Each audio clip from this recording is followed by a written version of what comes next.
Fire Emblem is serious business. These are stories of war, death and despair, while the gameplay caters to incredibly intelligent people who showcase intricate mathematical talent with every move, not just going for it because 60% is good enough.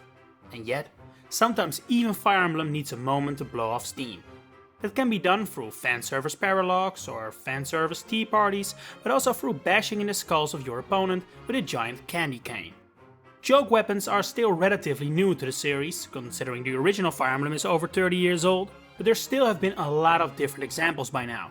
So I suggest we stop wasting time and dive into all of them. The first game in the series to feature joke weapons was New Mystery of the Emblem on Nintendo DS. Here, they could be obtained through everyone's conditions, basically just a predecessor of the barracks, by finding items there. The most common group contains several useless weapons like the Obtuse sword and the magic Neurofire.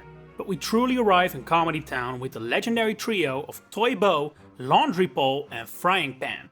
These are a bow, lance and axe respectively, all with a grand total of 1 might and a resale value of 0.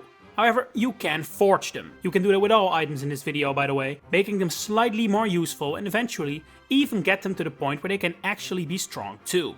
The maximum to forge in this game is plus 10 might, for example, which would put the almighty Frying Pan only a few points behind a base Falchion, as the legends foretold. Another fun fact concerns the Laundry Pole, which is actually a joke on a deeper level for Japanese players. You know, the only ones who can legitimately play the game. This weapon is a reference to the legendary samurai Sasaki Kojiro, who used a long katana called the Mono Hoshizao, which is Japanese for laundry pole. As such, it's a bit of a pun with that legendary sword, with this being an actual laundry pole and all. But since this is a DS game, the joke weapons fail at their greatest purpose, looking funny. And to fully realize that potential, they returned on the 3DS in Fire Emblem Awakening. In this game, they can be obtained through event tiles or, similar to New Mystery of the Emblem, through the barracks. In a move of true equality, the most common weapon types in the game all get their own joke weapon this time around. First is the tree branch, a kind of sword, the bigger version of which, a log, can be used as a lance. This is also the first time we can actually see the units use them, which makes for some great visuals. That said, a log feels like a way more effective weapon than a tree branch, so how they both have 1 might, I don't know. Awakening has also got the slack bow, a bow made of wood, and the kneader, which is a lot funnier in Japanese, where the spell is called shoulder massage. This last one is actually kinda useful, because you can use it 20 times to quickly level up your healers. There's also another bow that's kind of a joke weapon and kind of not, being the towering bow. This is a long bow, which is literally a long bow, as in bigger in size, or as the Japanese version calls it, the very long bow. That said, in game it's not that much bigger than a regular longbow, so the joke doesn't entirely stick the landing. And finally there is the ladle, which is an axe in this game and ironically enough is a tad oversized. Don't think I've ever seen a ladle almost as tall as I am. Next up is Fire Emblem Fates, of course, which I think a decent enough part of the fanbase would describe as a bit of an unserious game. That was 100% not the intention of the developers, I'm sure of that, but looking at the staggering amount of joke weapons in this game, you'd almost start to think otherwise. It's a total of 30, many of which exclusive to either Hoshido or Nohr, but still, that's more than all other games combined. Anyway, let's take a look at them, beginning in the Land of Birthright. Here, swords are katanas, as are the joke weapons, like the amazing Daikon Radish. This is a real type of vegetable found all over Asia, so very applicable to Hoshido. And as if going to war holding a giant radish wasn't funny enough, this weapon can actually be dual wielded by sword masters. Another Japanese inspired joke weapon is the Parasol, also a katana.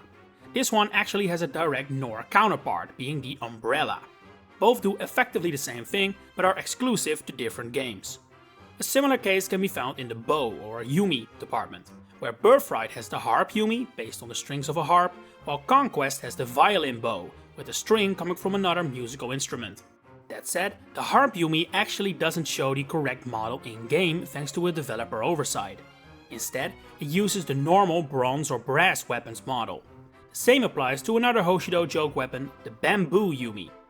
And speaking of bamboo, we have another one made from the famous Asian tree, being the bamboo pole. This is a naginata, a lance, and is not totally useless, as it has a reliable 100% hit rate and boosts the user's evade. Another joke naginata is the Pine Branch, which is like the tree branch of Awakening on steroids.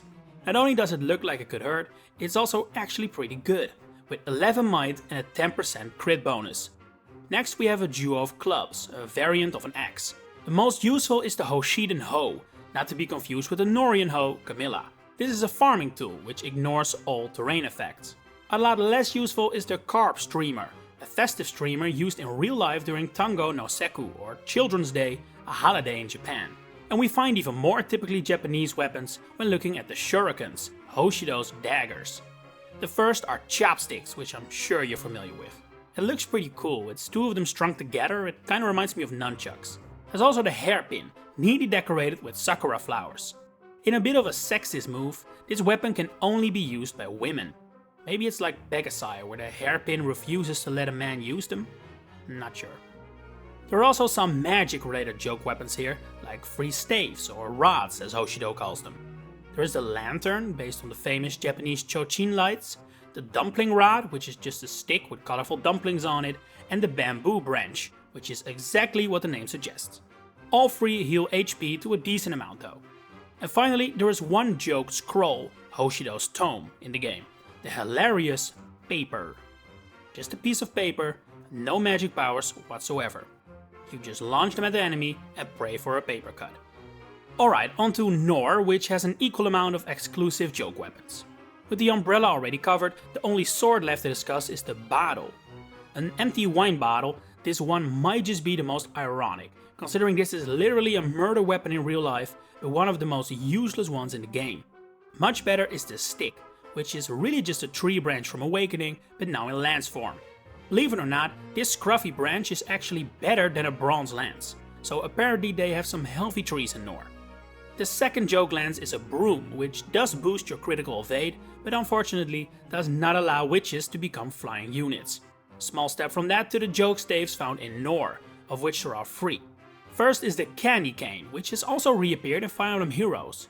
Speaking of which, I won't be featuring it in this video, considering there are way too many joke weapons in that game, and new ones are added every few months.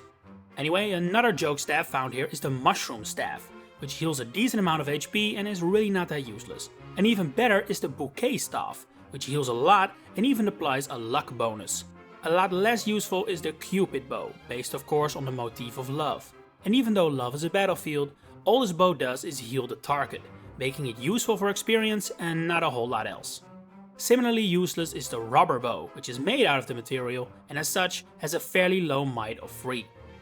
There are also 5 joke daggers found in Conquest, the first of which is the votive candle or prayer candle in Japanese. As such, this one is actually pretty good, as it comes pre-packaged with a miracle skill, which it automatically gives to the user. There's also the fruit knife, a blade with an apple stuck on it, just in case you get hungry during battle, and the stale bread, which is a baguette so incredibly stale it's become a weapon. Next is the pebble, which is just a little rock you can chuck at your enemies. Most notable about this one is the way you get it, as it is exclusive to the Before Awakening DLC chapter. Frederick will make sure you're never short of them, don't worry. There's also the quill pen, the famous feathered writing tool, which finally allows us to answer the question whether the pen is mightier than the sword. And no, it definitely is not. The thing only has 1 might.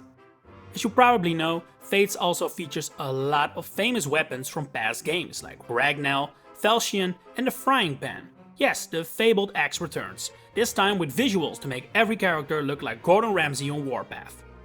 It's actually slightly better in this game, leaving behind its former title of worst axe in the series that it held in New Mystery of the Emblem alongside Awakening's Ladle and the aforementioned Carp Streamer. And before we move on, one final shout out to a line of weapons that are not technically joke weapons, but were definitely introduced with humorous intent, being the Raider weapons. When attacking with advantage, these weapons will strip the opponent of their armor. Now, some Fates units barely wear any armor to begin with, but still. Following this waterfall of laughter caused by Fates, the next 2 games, Shadows of Valentia and Free Houses, would not include any joke weapons. Neither did Engage at launch, but after an update at the Ancient Well, 8 different food-based joke weapons can be obtained. Not only can we now finally see them in big HD screen quality for the first time, they also come with food puns, the best of which is undoubtedly the Biting Blade. This takes the appearance of a chocolate bar with a bite taken out of it in the most vile way. Just like all other joke weapons from this game, it is consumed upon use, but it does heal some HP that way. As such, these weapons' relatively good strength doesn't really matter, and forging them is a big waste of money. But they do look amazing. Take the croissant for example, a big ass croissant with a bread basket to match. Or the lollychop, an axe with the appearance of a candy cane. There's also the swirl lance, a lance which looks like ice cream, and in the same vein, the amazing tiramisu storm, a tome which looks like tiramisu, the scroll cake, a scroll resembling a Swiss roll, and the confection knife, which is actually reminiscent of the dumpling rod from Fates. Finally, we have a staff resembling a fork with a piece of cake on it, with the lovely name of Treat. This is actually the only one of these which isn't consumed upon use, and has the standard 20 usages, so this one is perfectly viable. And with that, we have completed our trip through the world of Fire Emblem comedy. Which one is your favorite? Let me know in the comments below. If you enjoyed this video, please consider giving it a like and subscribing to the channel to stay updated on all my future Fire Emblem content coming up. For now, thanks for watching and enjoy the rest of your day.